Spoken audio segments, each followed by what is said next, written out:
It's time to engage in Cyber Talk with the Chief of Cybersecurity.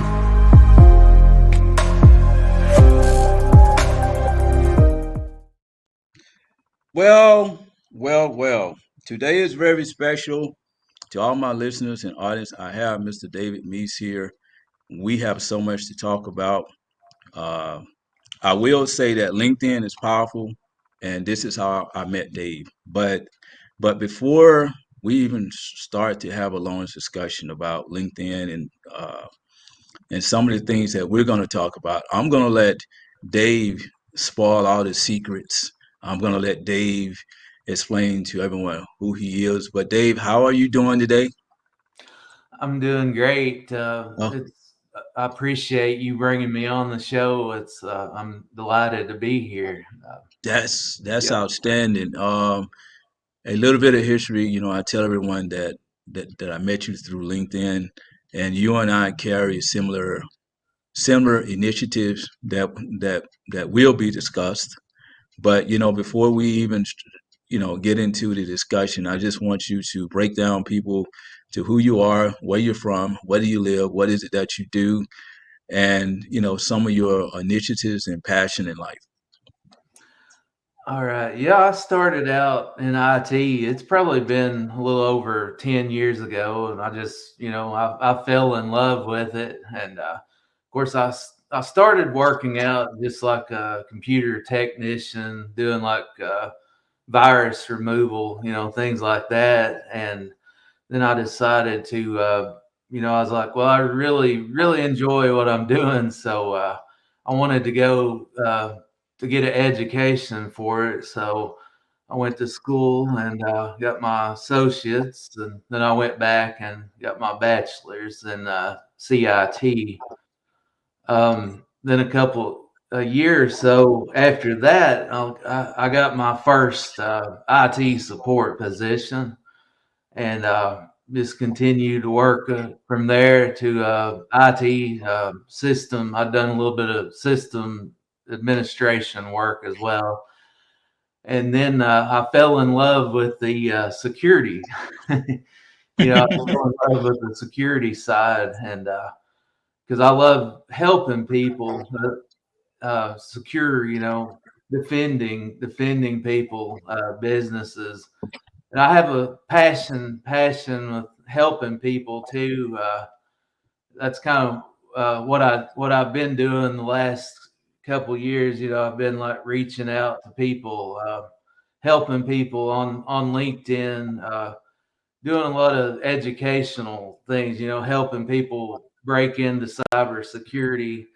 And I was helping people before I even landed my first cybersecurity position. So, but Wow. I was just giving people like knowledge. I always tell people, no matter what level you are, you still have something to offer to people. Like I was studying for my Security Plus at the time, and this was before I got my first job in cyber. I was still teaching people after I passed my certifications. I was teaching people like what they could do. I was posting on LinkedIn each day, like showing people like what they could do to get their Security Plus. Just educating people. And but after that, I kept going, and I landed my first job in Security Operations Center as a SOC analyst. So I'm currently doing like intrusion, detection and scanning the network, IP addresses, things like that. Just making sure, that everything, just defending keeping the network safe. And but that's just a little bit about myself. Another thing I'm doing initiative. If you want to talk about, you said some initiatives that I'm doing too. Well, one thing I'm doing on LinkedIn, I'm doing what I call a 100-day challenge. It's it's hashtag CyberTech Dave 100 Days of Cyber Challenge. I'm having everybody, what this challenge is about is like you post every single day, like once a day on LinkedIn. Uh, you can post it about like anything that you want to do. I have a lot of, I think I have, there's like 1,500 people that's following and doing the challenge now. I tell people they can post about anything that they're doing. Like, let's say, post about what they're learning, learning each day on about cybersecurity or IT, whatever it may be. And this gives people more exposure on LinkedIn. And I've had a lot of people uh, that's really had a lot of, they've had a lot of fun with the challenge. Really? Yeah. Okay. Outstanding then. So I'm gonna step back for a minute because there's a lot that we're going to talk about today, and I am going to deep dive into all of those initiatives that you're working. But I always like to ask this question to individuals that are working in cybersecurity. Now, looking at the current trend and where we're headed in cybersecurity, because there's always going to be a significant amount of change. And as you can look at the current threat landscape, looking at the news, looking at Ukraine, looking at TikTok, there are people that are not involved with cybersecurity, but at the same time, they're trying to wonder, okay, why do we have so many problems in cybersecurity? How can cybersecurity be easily resolved? Now, from your perspective and what you've seen with cybersecurity, uh, what are those three type of core things that you would say that would make cybersecurity become successful? Yeah, that's a good question. Yeah, I'd say the most thing is like doing a lot of like threat intelligence and trying to Hmm. put. It's really hard, like tracking everything, like just doing the best job that we can, like trying to track down people, these threat actors and things. So I think cybersecurity threat intelligence is one of the really important aspect. Uh, I think too, a lot of people, don't realize like how important, like let's say GRC, government risk clients is too. Like risk assessments, just constantly doing like risk assessments on assets, company assets. I think that's one of the most, as far as like on the network, that's one of the most like important things that we can do is keep up with like assets because I always tell people we can't protect, what we can't see if we don't know exactly what's out there to protect. Wow. So that's quite interesting. You brought up something very interesting when you talk about assets, because when I'm questioning with cybersecurity and to actually come up with a core, I always believe in that the continuous visibility is very important, right? Because when we look at the continuous visibility and looking at an asset management program and knowing that there's a lot of companies that don't have accurate tracking of all the assets on the enterprise, right? It's like rogue devices and all these assets are in the wild. And two is under that under that continuous visibility program is looking at the configuration management program, right? Because people make changes to IT systems on a daily basis. But is it reported and has it been really documented? And does everybody know that you make changes? And third is looking at that threat and vulnerability management program. And as you just said, there are threats because threats are constantly happening through a landscape of every day, and there's vulnerabilities that occur every day because either you change the configuration of a device, or there's new threats that come on board, brand new software application you bring on board. So you have those to deal with. But then taking it over and looking at your data quality analysis and looking at the data feeds that you have, because this is where that threat intelligence becomes very important here, because based on your intel information that you get, like you always have to do a DQA, your data quality analysis, and looking at this and saying, is this data actionable? Is this data valuable? Because working in a SOC environment, I'm pretty sure you don't see so many threat logs. You don't see all these different tools that keep giving you all this information, and you have to decipher that information. And and last part is the tools themselves, because lot of lot of the SOC personnel are working there and having 3 or 4 screens with 4 or 5 different tools to use. And I was at a technology show last year where this company had designed a platform where it integrated things like Splunk, Tenable Nexus, and all your configuration management information into one platform, right? Now, now that's good for a SOC analyst, because now you can look at one screen and you have all your data there. So, that's from a cybersecurity perspective. But to go on here and to look at some of the things you spoke about when it comes to trying to help individuals transition into the workforce. I know, for instance, that I started off uh, as a military vet, trying to find my way through the industry. Uh, it was difficult in certain ways because I had all the education I wanted, then I had certain certification, but then I had to find ways to work through the industry. And it was a challenge at first, but I found my way through the industry. And then as I went through the industry, I said, I want to help others out. Okay. So, and like, speaking of helping others, what is that? What is that really true motivation that's inside of Dave that says I want to help others? Because people just don't jump out the couch and say I want to do this, because there's a certain motivation that is behind you and wanting to help 50,000 people find jobs. And to be on LinkedIn and to be able to have about 65,000 followers now, because I see that your numbers are constantly moving up, right? As followers. So that means that you're doing something special. But what is that motivation behind Dave to help others? My motivation actually started back in 2013 or Hmm. 2013.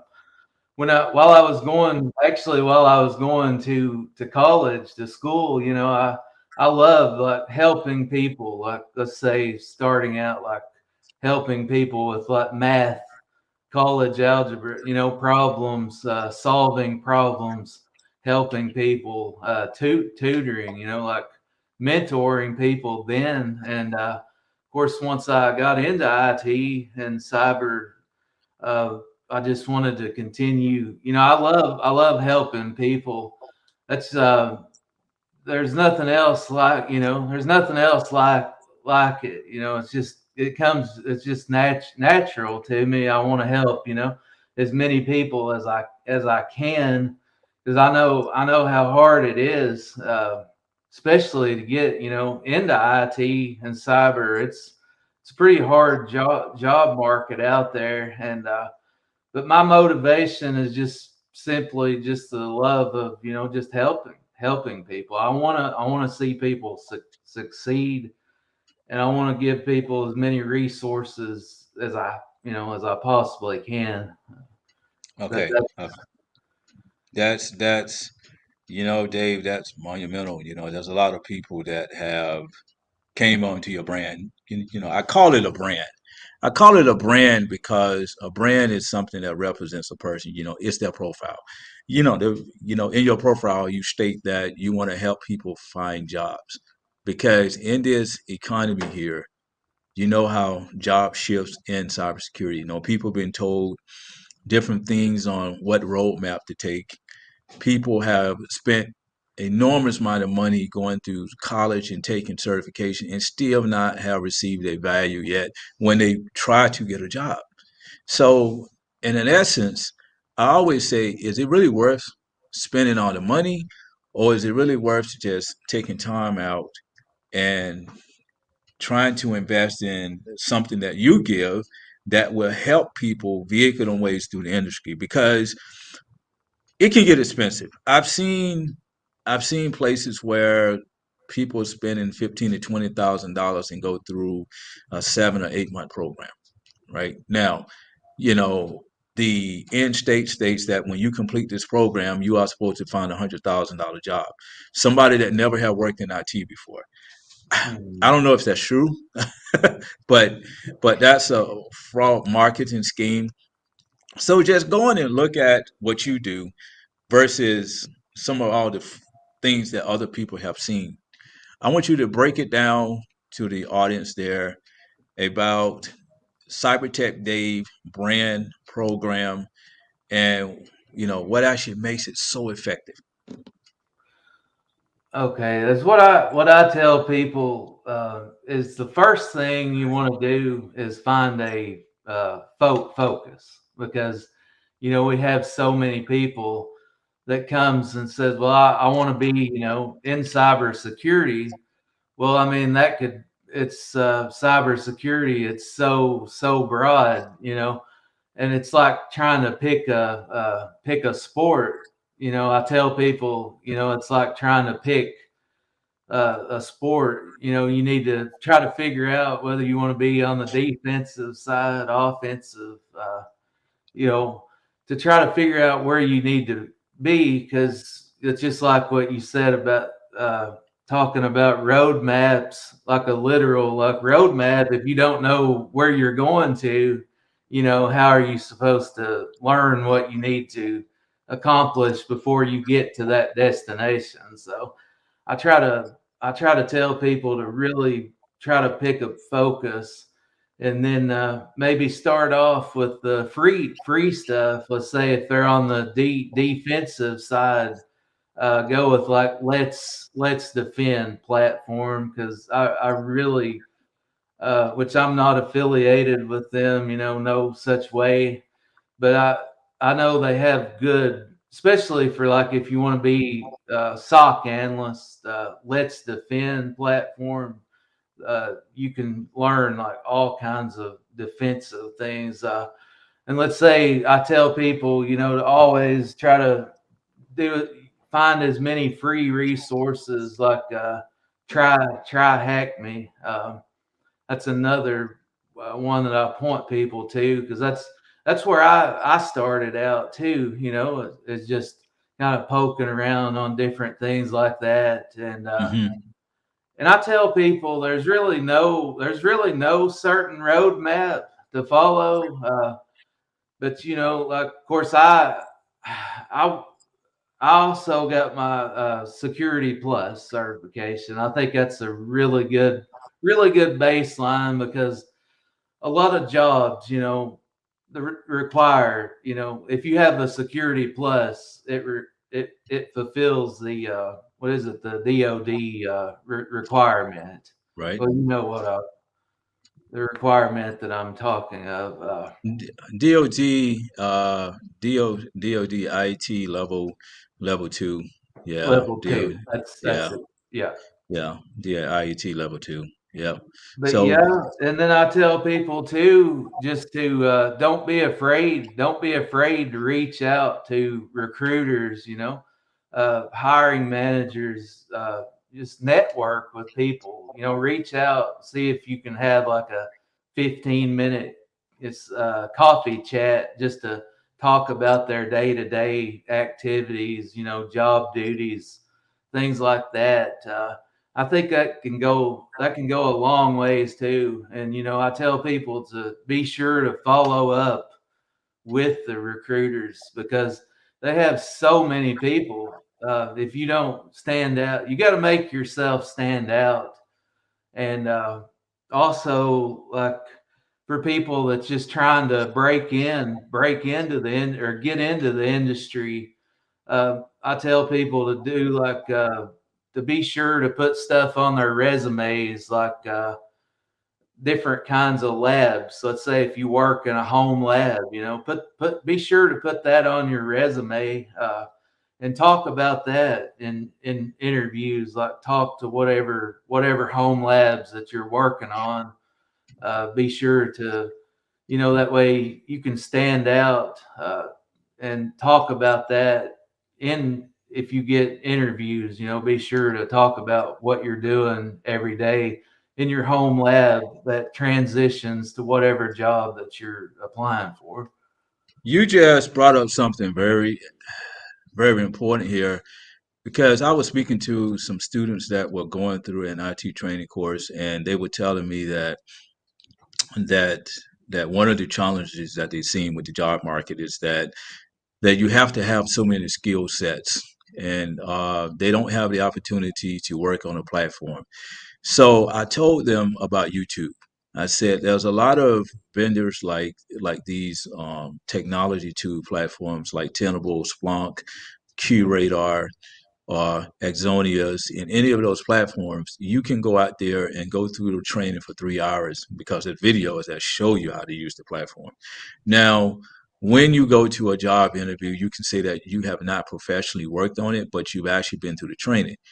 Here goes the way I think it operates. If you can sit there and explain to them in 3 minutes how that platform operates, and you can explain the use cases for that platform, you will look favorably. Okay. So Mhm. so so I think there are ways of doing things and just studying, because I've seen people that didn't have no experience in a certain field, but they had all the education certification. So they spent 40 hours a week going through videos and learning technology tools and learning GRCs and risk management, and was able to go to an interview and at least have the ground-based knowledge that it takes to at least do the job. And they got hired. So I believe that one of the things that has to occur is that people like you and I have to keep voicing information to the public, right? So that people can understand how to transition into cybersecurity, or to learn how to engage cybersecurity, but also to how to be successful in like what they do, because during my time, and I remember back a couple of years ago, prior to me even starting to write my book, which is the cybersecurity mindset, I was sitting back thinking, what am I going to write about? All right, I said, okay, I'm going to write a book on the hacker's mindset. I said, yes, I want to write a book on the hacker's mindset. But then I went out there and looked into the industry, and guess what? There's a millions of books that are on a hacker's mindset. All right, so I Mhm. scratched that off the list, and then I came up with the cybersecurity mindset. But I went through a phase of trying to figure out the layout and the sections and the different chapters that I wanted, and I finally mirrored it up and figured out exactly what I needed to talk about. Okay, and part of that was that during the research, yeah, because there wasn't anything openly available to me that tell me how to write a book. It wasn't anything available on that market. So Mhm. I had to go out there to actually do research and figure out how to go and write a book. Now, speaking of a book, and I want to transition into that segment because as of now, you're about to transition into becoming an author, if I may bring that up, right? Oh yeah, yeah, of course. Oh, wow. Okay, so all right, so I'm going to ask that question again. What is your motivation in actually becoming an author? And give us a little brief view on what what you want to write about. But you don't need to spill all the beans, but just give us a high level view of what Dave's first book is going to encompass. Okay.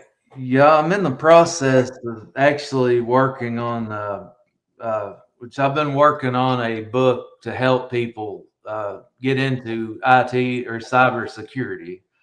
That's one of my main goals. As I want to take the knowledge from what I've learned that I would have known a few years ago, and put it out there for people. Like talking about like maybe talk about each little bit about each job, what they can do, like talk about transitional skills, things like that, how they can transition into IT or cyber with no matter what background they have, and talk about how to, of course, everyone knows how much I love like being on LinkedIn, using the LinkedIn platform to help people. So I want to also talk about like how to network with people, how to leverage LinkedIn. That's one of my key topics, I think, too. And from, like I said, kind of taking what I've learned so far. Uh, just like let's say, for instance, like a year ago, I was like less than 500 connections, and like within like 1 year, I went from like 500 connections to I think it's like up to 65,000 now. I want to show people, like how to do that, and I want to show people like how they can leverage their network, to help them too during the during their journey, if that makes sense. Well, but I want to bring up something very important and looking at LinkedIn and how powerful LinkedIn is when it comes to networking. I use LinkedIn a lot because I do live stream, because I do newsletters and I post information out. And I found hashtags I can use that has like 26 million users and followers. All right, one of the hashtags I found was called information security on LinkedIn. So there are 26.5 million posts and followers that you have. The cyber, the one for cybersecurity and cyber is, pretty much bland as well too.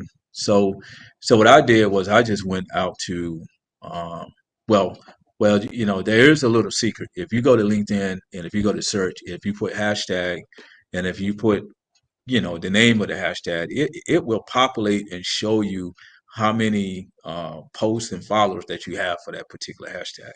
Mhm. So I use that a lot when I make posts and mentions and things like that, for like social media, because there's a lot of information that is on LinkedIn and other social media platforms that they have as well. Now, going on back to your book, and this is very dear to me too because you're gonna become an author.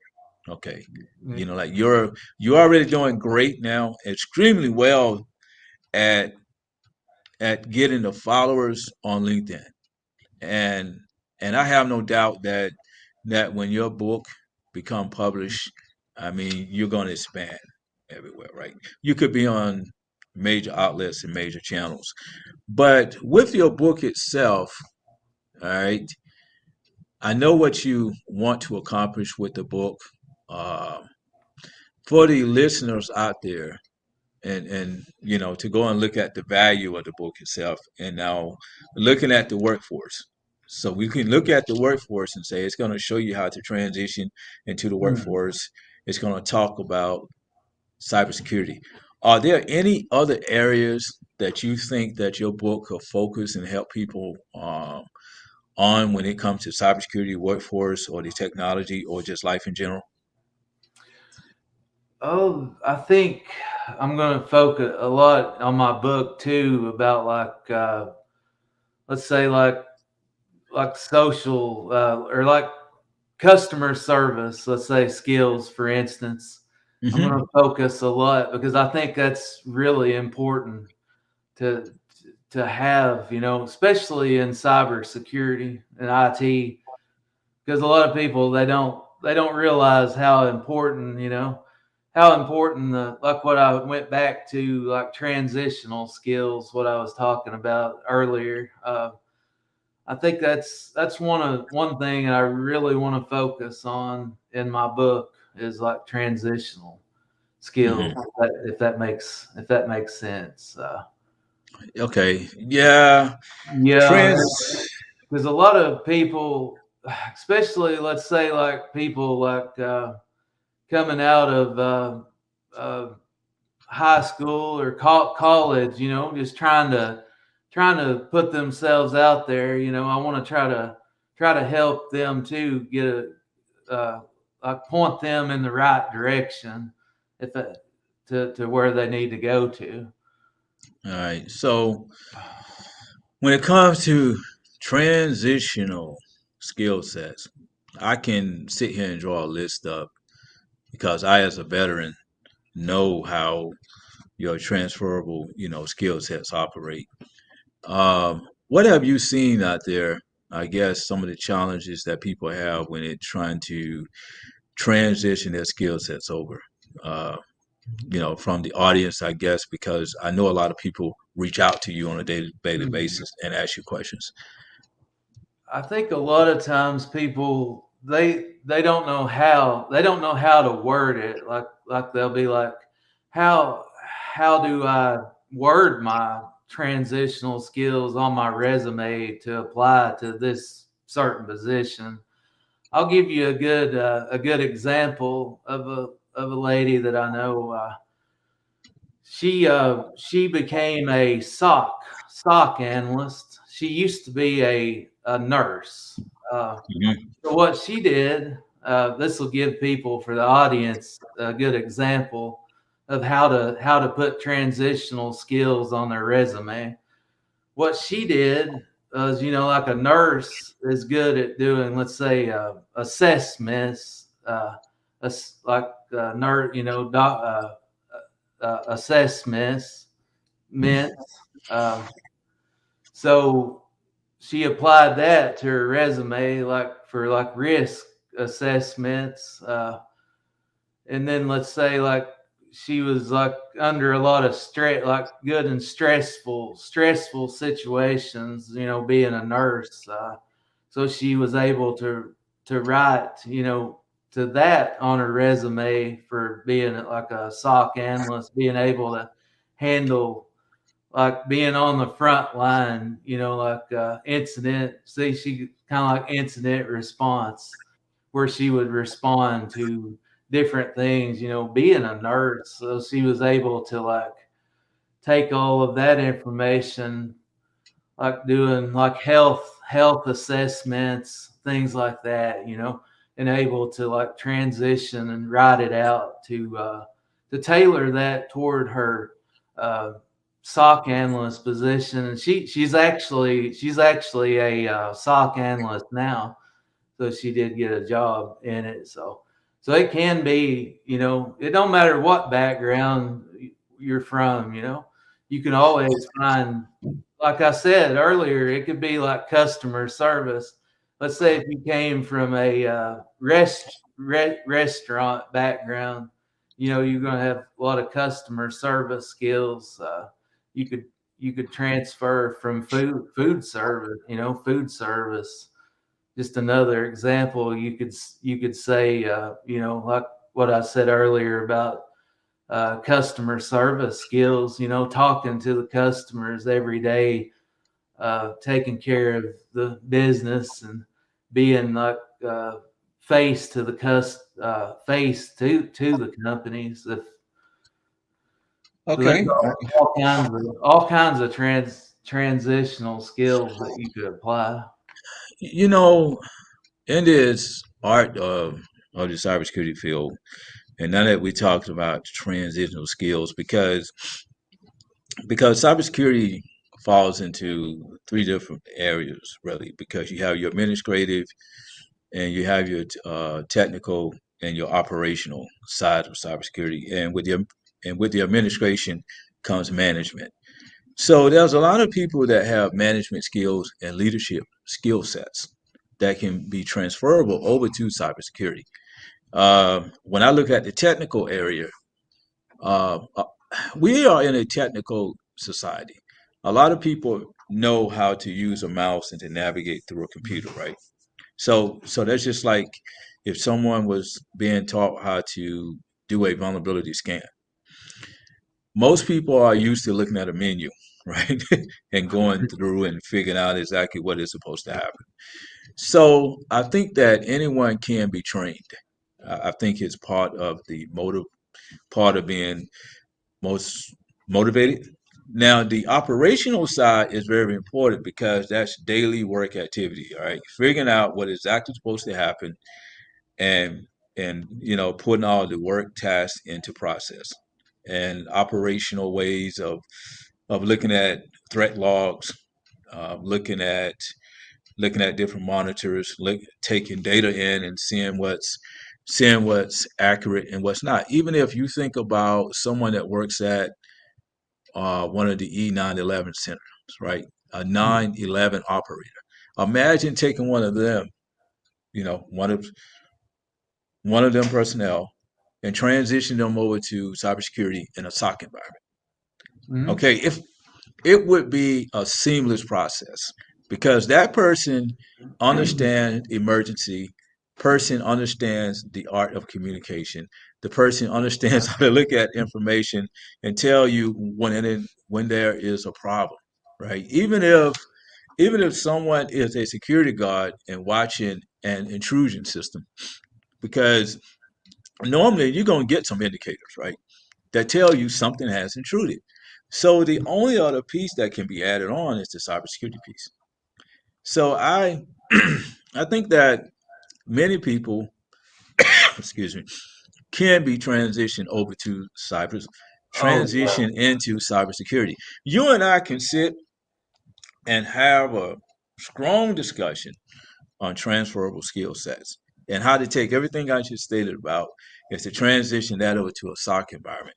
Oh, Um, because when I was writing the cybersecurity mindset, looking at over in chapter one, when it talks about the inclusive culture and how you build that cybersecurity culture, right? And having people to have that human firewall element where they think defensively. Many people think defensively, especially when they leave their homes, mm-hmm. right? So I'm glad you brought that up because that's important is to know that transferable skill sets do operate in this world of cybersecurity. Yes, and let me real quick, talking about people like taking 911 calls, things like that. I actually know a lady that she used to work as a night in 911, like answering emergency calls, and she is actually a SOC analyst now, and she's doing like amazing at her job. Hmm. But she's taken all that transferable skills, like what you said, the human aspect, defensive side or Hmm. firewall can like transfer over too, just like everyday task that you do. Um, but yeah, that's a good See, topic.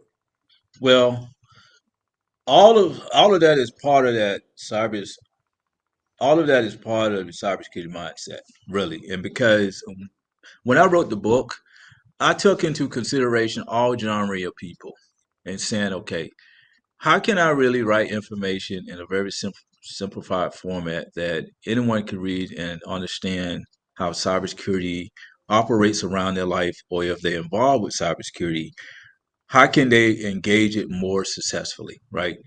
So the cybersecurity mindset is like a roadmap, really. Okay. We start off by actually, looking at the inclusive culture, looking at the growth mindset, looking at change management, then focusing over into situation awareness. Everyone is involved with situation awareness. When when we leave our homes, we know how things are arranged because we look around and know that the lights are off and the television is Mhm. off. So when we come back home, if anything is out of place, that's when our situation awareness rises up. All right. And now the same concept applies in the cybersecurity career field. When you look at a threat log, you know what IP address scheme the organization uses. If you see an IP address that is just not part of the normal IP address scheme you've been seeing on a daily basis, that's your situation awareness is rising up. I know that when I worked in a SOC environment, it was the same for me, right? It's just that our situational wire, our situational awareness operates well too when, let's say, we get a report because the previous week we know that there were 50 devices on that report, right? And Right. this week, I see 40 devices. But I know that those 10 devices did not come off the network.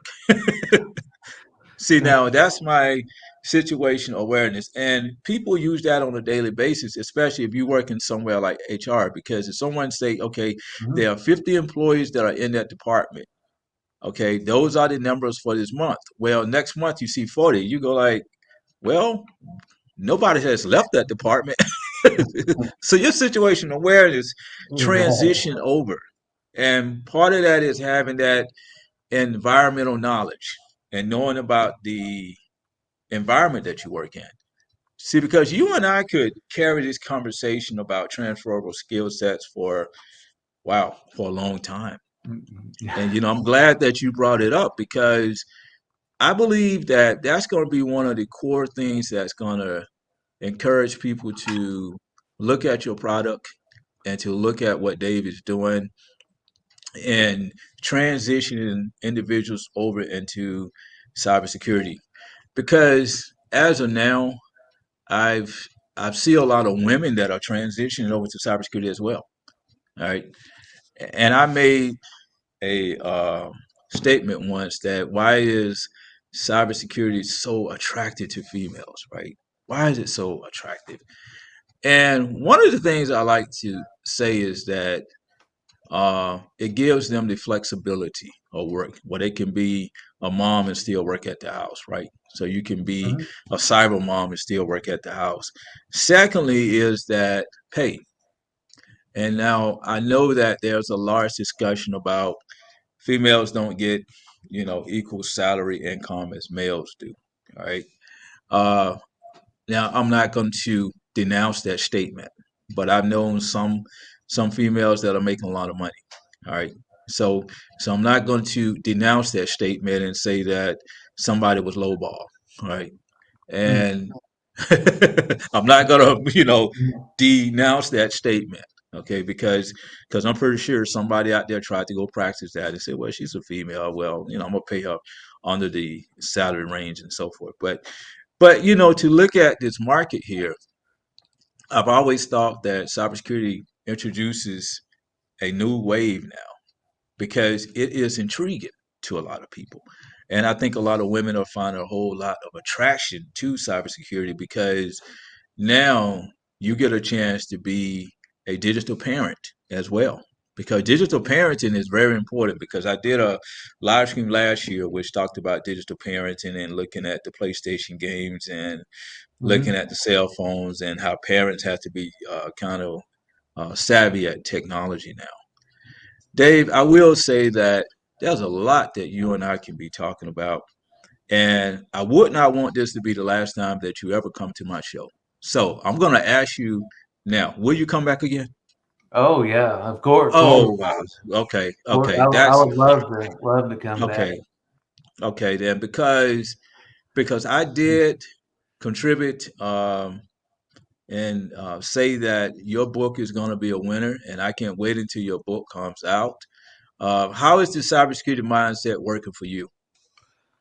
Oh yeah, yeah. It's working good. I love and I do. I love the way your book is written because it's like the cybersecurity mindset. It gives like what you said. About like you focus on everyone instead of just focusing on one person. The book, it focuses and it teaches you how to protect yourself, protect your loved ones. You can apply so many aspects to that book. I've really enjoyed it. It's been a good, a Well, good read. okay. Well, the community now is waiting on your book.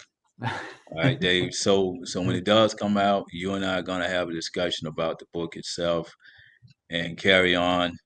So, are there any last minute thoughts to the audience, and also to like any of the people out there in the world, especially about Dave? Well, one thing, anyone can find me on LinkedIn. Of course, feel free to reach out to me. I would love to connect and love to help you find resources in any way that I can. One more thing I was going to say real quick too for anyone listening. I was going to be speaking at B-Sides about how to leverage your network to break into cyber, but it's going to be April 15. So is there a website or a location where people can find you speaking? Do Yeah, you? they can go to. I could send the like the Well, you, B-Sides Salt Lake City website. It's got me on there. They got my picture and stuff. So so you can send so you can put the link in the private chat window there if you want to, where you see the private chat window there. So you can put it there, and I'm gonna post it out to all the listeners because I want the listeners to be there. I want the listeners to see Dave because we need to see Dave in action. All right. So I appreciate that. Yeah, this will be my first conference, speaking at. So kind of, a little bit nervous, but excited at the same time. So, well, I mean, well, I've spoke at other events, but I've never like at schools and things like that. But I've not been to a conference, and so to speak. So this will be my first conference. So.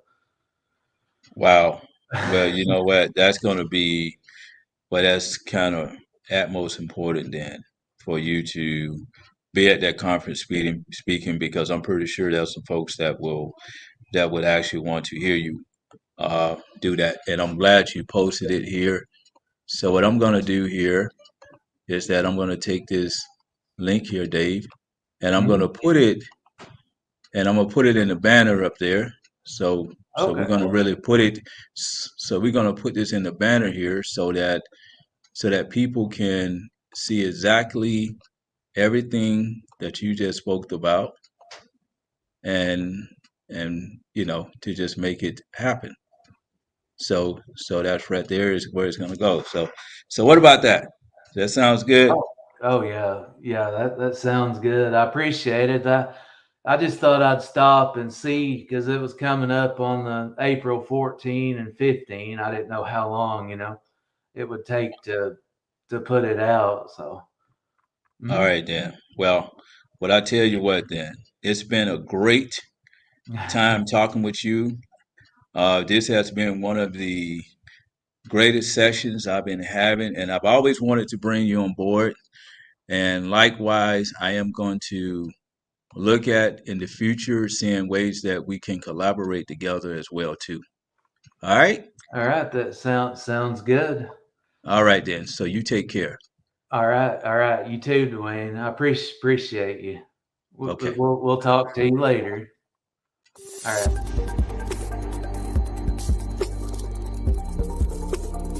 You've been listening to the Chief of Cybersecurity Livestream. Please join the YouTube channel and purchase your copy of the